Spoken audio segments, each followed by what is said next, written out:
या ठिकाणी भागाकाराच्या दोन पद्धती दाखवलेल्या आहेत आणि स्पर्धा परीक्षांमध्ये की जिथे खूप कमी वेळ असतो अशा स्पर्धा परीक्षेमध्ये नेमकी कोणती पद्धत वापरल्यास आपल्याला फायदा होईल हे आपण पाहूया।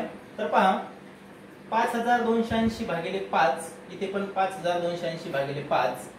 आता आपण भागाकार करूया आणि शेवटी तुम्हीच सांगा की या दोन्ही पद्धतीपैकी कोणत्या पद्धतीला वेळ कमी लागतो आणि कोणती पद्धत मुलांनी स्पर्धा परीक्षेमध्ये वापरायला पाहिजे। पहा तर आता इथे 5 चा पाडा माहित आहे, 5 1 5 याची वजाबाकी 5 5 मधून 5 गेले खाली राहिले 0 वरून घेतले 2 2 ला भाग जात नाही म्हणून 0 चा भाग 5 0 0 वजाबाकी 2 मधून 0 गेले 2 वरून घेतले हे 8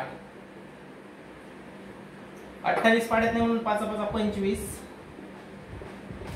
वजाबाकी 8 मधून 5 गेले 3 2 2 गेले 0 वरून घेतले 0 इथे झाले 30 5 सख 30 याची वजाबाकी 0 3 3 गेले 0।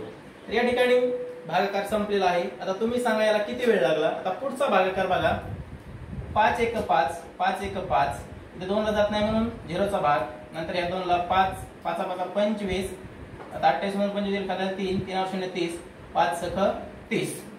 आता बघा इथं 1056 इथं 1056 उत्तर आलेलं आहे।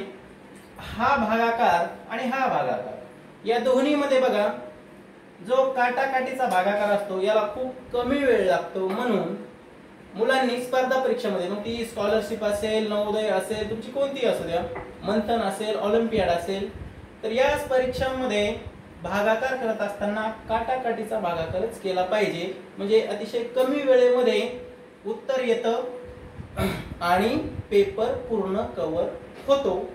हा व्हिडिओ तुमच्या मुलांना अवश्य दाखवा, फेसबुकला शेअर करा आणि मुलांनाही